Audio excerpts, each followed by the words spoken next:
siguro ang mahalagang makita natin dito is concerned ba yung Pangulo, no? Meron ba siyang pakialam sa pagsadsad ng kanyang mga numero? Kasi kung titingnan natin, surveys are naturally benchmarks, no? They're actually gauges.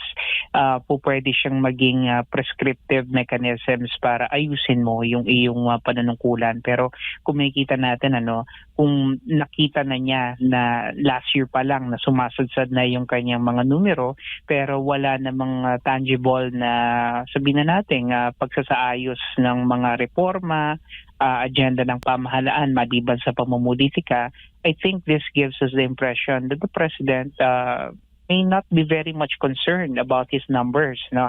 At wala siyang masyadong pakialam dito. Kahit mga loyalist siguro, no, ni Marcos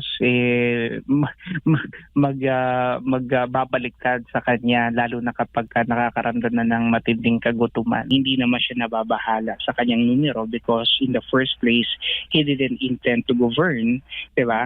Wala talaga siyang mararamdaman na pagkahiya, no, sa sarili at sa sambayanan, because the goal is not really to govern but rather to alam na natin kung ano yung mga ginawa niya, no? Yun yung nakakalungkot because we suffer, no?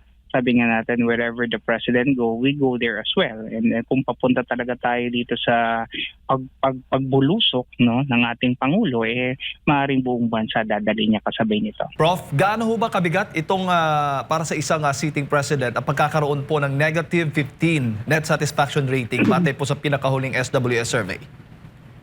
Actually, mabigat siya talaga, no? And kikita natin that there's really this downward trend or downward pattern, nagsimula pa ng nakaraang taon. And this does not really, give us a very good impression about how the country is being managed or how the country is being governed, And siguro ang mahalagang makita natin dito is concerned ba yung Pangulo, no? Meron ba siyang pakialam sa pagsadsad ng kanyang mga numero? Kasi kung titingnan natin, surveys are naturally benchmarks, no? They're actually gauges. Pwede siyang maging prescriptive mechanisms para ayusin mo yung iyong panunungkulan. Pero kung makikita natin, kung nakita na niya na last year pa lang na sumasadsad na yung kanyang mga numero, pero wala namang tangible na sabihin na natin pagsasaayos ng mga reforma, agenda ng pamahalaan maliban sa pamumulitika, I think this gives us the impression that the President may not be very much concerned about his numbers, no? At wala siyang masyadong pakialam dito. Pero this is very, very alarming, no? Not only for him, pero for us, no, as a country, as a nation, because it gives us the message that the government is really not focused on delivering the much needed reforms, especially right now that we are traversing through this crisis. Hindi natin nararamdaman yung presensya ng pamahalaan, kaya nabibigyan siya ng ganong kababa na marka, no? And again, this shows indifference. This shows apathy, no, on the part of the government na nararamdaman ng taong bayan. Issue ng ekonomiya, yung inflation, presyo ng mga bilihin at kabuhayan. Yan po yung mga kabilang po sa mga factors na naging dahilan ng pagbaba o pagsadsad nitong rating ni PBBM, Prof. Pero kanina nabanggit po ninyo focus. Saan ba mas nakafocus ngayon ang Pangulo sa halip na ito pong mga bagay na nabanggit po natin ang pagtuunan, itong mga problema ng ating mga kababayan? Well, without a doubt, it's really about politics at this point, no. And the mere fact that he allowed the impeachment to go on and to proceed, it's already a manifestation na talagang ang focus ng gobyerno ngayon is politika lamang, no? And syempre, hindi lang basta-basta politika. I think it's really more of self-preservation heading into 2028, no?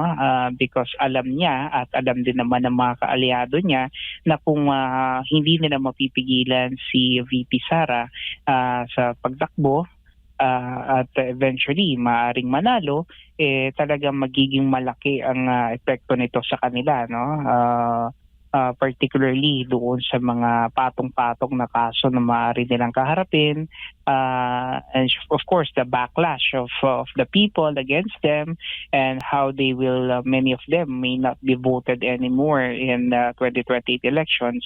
And given the premise na matutuloy yung election, na dapat talagang matuloy at hindi na pwedeng iantala yun dahil sa mga mga mali nilang mga panukala, no, particularly in the no election scenario. So essentially this is really about politics, and syempre when you are too focused on politicking, talagang nawawala yung iyong attention tsaka yung focus mo ika nga doon sa mga mas mahalagang mga issues. And basically I think it's very clear, no, na yung ating mga kababayan, yung kanilang mga pangunahing pangailangan ay hindi talaga natutugunan, no? Yung inflation is very, very high right now.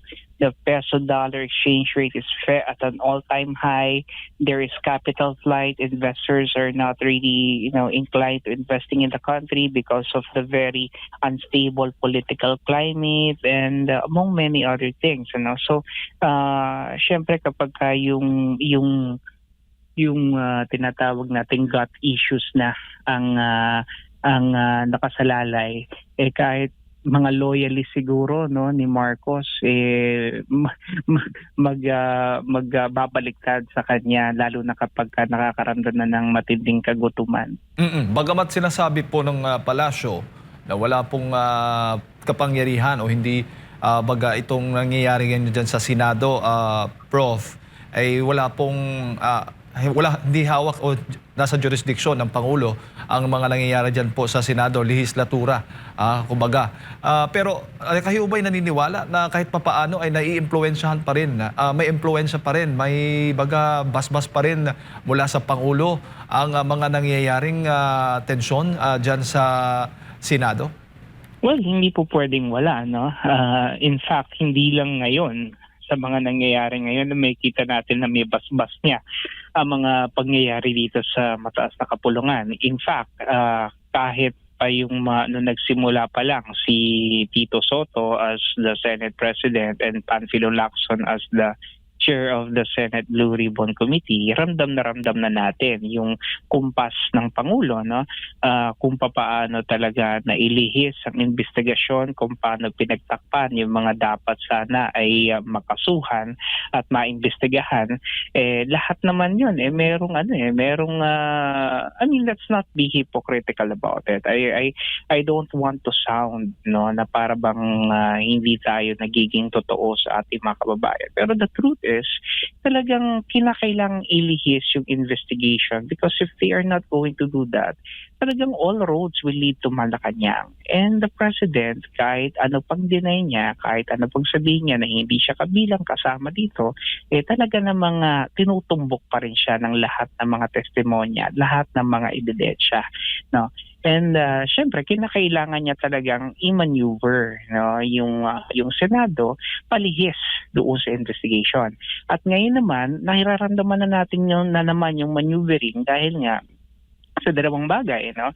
Itong napipintong impeachment, pagsimulang impeachment, at yung pagre-reopen ng Senate Blue Ribbon Committee investigations on flood control. So syempre kinakailangan niyang siguruhin, na magkakaroon talaga ng maayos na impeachment proceeding at yung botohan sa impeachment, no, later on. Kaya nga this early, sinisiguro ng ombudsman, no, na yung mga senator judges na sangkot sa flood control makasuhan, no.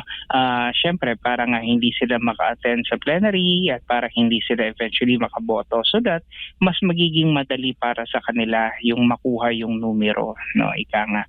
And very, very obvious, you don't need to be a rocket scientist, not even a genius, para makita yung orchestration na ginagawa ng pamahalaan natin, and nakakalungkot lang dahil itong mga minority senators, no, na supposedly matatagal na naman sila sa kanilang mga panunungkulan bilang mga senador, hinahayaan nila yung sarili nila na magamit nito ni Marcos sa kanyang agenda, no. And I don't know kung ano ang dahilan. I don't know also kung ano ang mga incentives kung meron man na inoffer sa kanila. Pero I mean, you don't necessarily have an independent minded person succumb entirely to your will kung wala talagang matitindi na mga incentive mechanisms.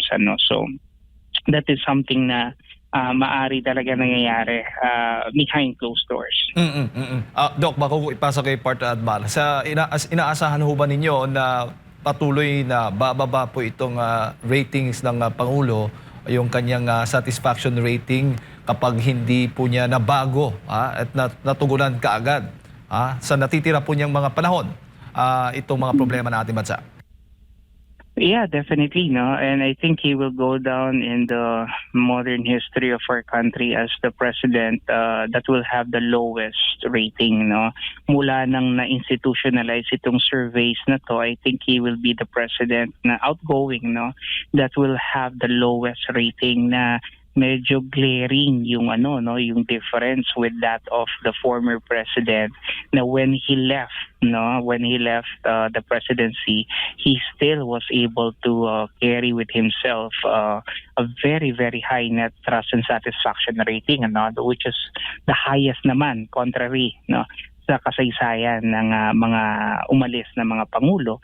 Ay yung sa kanya naman talagang sadsad, and I think hindi ko naman sinasabi na hindi niya na to kakayaning baguhin, pero it will really take tremendous amount of effort, energy, resources, for him to be able to turn things around, given the fact na medyo limitado na rin yung panahon niya sa panunungkulan. Pero sana naman sana magsilbing wake up call ito para sa kanya, para ayusin naman, at hindi naman mukhang kahiya-hiya. Yun naman kung meron pa siyang nararamdaman na hiya, Kasi kung binabanggit ko nga kanina, kung wala na talaga siya talagang pakialam, at kung hindi naman siya nababahala sa kanyang numero, because in the first place, he didn't intend to govern, di ba? Wala talaga siyang mararamdaman na pagkahiya sa sarili at sa sambayanan, because the goal is not really to govern, but rather to, alam na natin kung ano yung mga ginawa niya, And yun yung nakakalungkot, because we suffer, Sabi nga natin, wherever the president go, we go there as well. And kung papunta talaga tayo dito sa pagbulusok ng ating Pangulo. Doc, Prof, si Admar po ito, magandang umaga. Good morning po. Meron pong panig ang palasyo. Nagsalita na po sila ukol nga po dito sa lubusang pagsadsad ng net satisfaction ng Pangulo. Ang sabi po nila, depende raw po sa mga respondents na nakakausap, kaya ganito po ang naging resulta po, Prof. Ano pong masasabi niyo po rito sa kanilang palusot o paliwanag?